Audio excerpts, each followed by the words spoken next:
Hello everyone, আজকের লেকচারে আমরা জটিল সংখ্যা অধ্যায় 3.2 এর টাইপ 3 এর 3 নাম্বার ম্যাথটা আমরা সলভ করব। তো চলো শুরু করা যাক।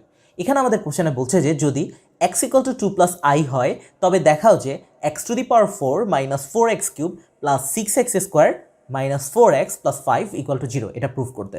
সো এখানে যে x এগুলো ইউজ হচ্ছে, x বলতে বোঝাচ্ছে 2 + i। তো এইরকম ম্যাথগুলো আমরা এর আগের লেকচারগুলোতেও দেখে আসছিলাম। তো চলো এটাকে আমরা সলভ করি। আমাদের যে এখানে গিভেন ডাটাগুলো দেওয়া আছে সেটার বেসিসে কিভাবে সলভ করা যায় আমরা লিখতে পারি। এখানে দেওয়া আছে আমাদের x এর একটা ভ্যালু দেওয়া ছিল, সো আমরা লিখতে পারি x = 2 + i। ঠিক আছে, সো x = 2 + i দেওয়া আছে, বা এখান থেকে আমরা বাস্তবগুলোকে এক পাশে করি, তাহলে x হচ্ছে বাস্তব, +2 ও বাস্তব। সো +2 যদি অপর পাশে চলে আসে তাহলে সেটা -2 হবে, আর = এ পাশে i থেকে যাবে। ঠিক আছে, 2 আর x বাস্তব কেন? কারণ এখানে i যুক্ত কোনো টার্ম নাই। তাহলে আমরা এখন যে কাজটা করতে পারি, আমরা এখানে উভয় পক্ষে স্কোয়ার করে দিতে পারি। তাহলে এটাকে যদি আমরা স্কোয়ার করি, x - 2 = বলা যায় i স্কোয়ার। ঠিক আছে, উভয় পক্ষে আমরা স্কোয়ার করে দিলাম। তাহলে এখানে a - b² সূত্রে অ্যাপ্লাই করা যায়, a² - 2ab + b²। So x² - 2ab, 2 × x × 2 + 2² এখানে i² ছিল, সো আমরা জানি i² মানে -1, এটা সাইড নোটে দিতে পারো, i² মানে -1 ইউজ করছি। দেন এরপরের লাইনটা যেটা লেখা আছে সেটা হচ্ছে x² - 2 × 4 4x + 2² 2² মানে হচ্ছে 4, আর এখানে হচ্ছে -1 ছিল, -1 অপর পাশে চলে আসলে +1 = 0 থাকবে। সো ফাইনালি আমরা যেটা পাচ্ছি সেটা হচ্ছে x² - 4x 4 + 1, দ্যাট মিনস এটা হয়ে যাবে 5 = 0। ঠিক আছে, সো আমরা এখান থেকে একটা ইকুয়েশন বিল্ড আপ করে রাখলাম, x² - 4x + 5 = 0। দেন আমরা এখন এটার বেসিসে পরেরটা সলভ করব। আমাদের এখান থেকে যেটা দেওয়া আছে বাম পক্ষে, আমাদের সমান চিহ্নের বাম পাশে যেটা দেওয়া আছে, অর্থাৎ আমরা লিখতে পারি বাম পক্ষ সমান x⁴ - 4x³ + 6x² - 4x + 5।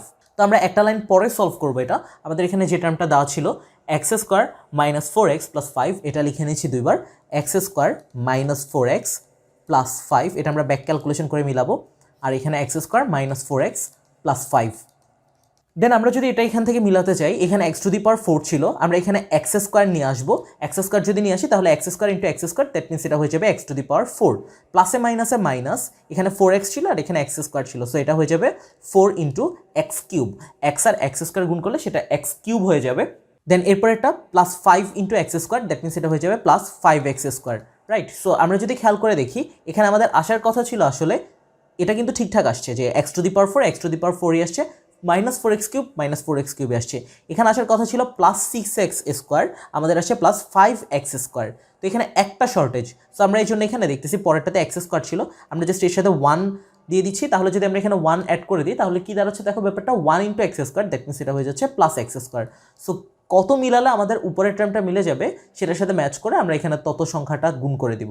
ঠিক আছে, সো আমরা এরপরে লিখতে পারি প্লাসে মাইনাসে মাইনাস, দ্যাট মিনস এটা হয়ে যাবে 4x, তারপর এটা হচ্ছে প্লাসে প্লাসে প্লাস, দ্যাট মিনস এটা হয়ে যাবে +5। তাহলে দেখো আমাদের লাইনটা এখন সব কিছু একদম অ্যাপ্রোপ্রিয়েট ওকে আছে। আমরা এটা একবার চেক করে নিই, 5 আর x², দ্যাট মিনস 5 আর 1 6, টোটাল 6x², আর এখানে -4x + 5 একদম অ্যাপ্রোপ্রিয়েট এক্স্যাক্টলি মিলে গেল। তো এখন আমরা এখান থেকে এখান থেকে দেখো সুবিধার যেটা হচ্ছে x² - 4x + 5, এটার ভ্যালু জানি, এটার ভ্যালু হচ্ছে 0। তাহলে এখান থেকে x² × 0 + 1 × এই যে সেম টার্মটাই x² - 4x + 5, এটা রিপ্লেসমেন্টও 0 বসিয়ে দিচ্ছি। সো 0 × x² + 0 × 1, তাহলে এটা আলটিমেটলি 0 চলে আসবে এবং এটাই হবে আমাদের ডান পক্ষ। ঠিক আছে, সো দেখবা খেয়াল করলে আমাদের কিন্তু এখানে 0ই প্রুফ করতে বলছিল।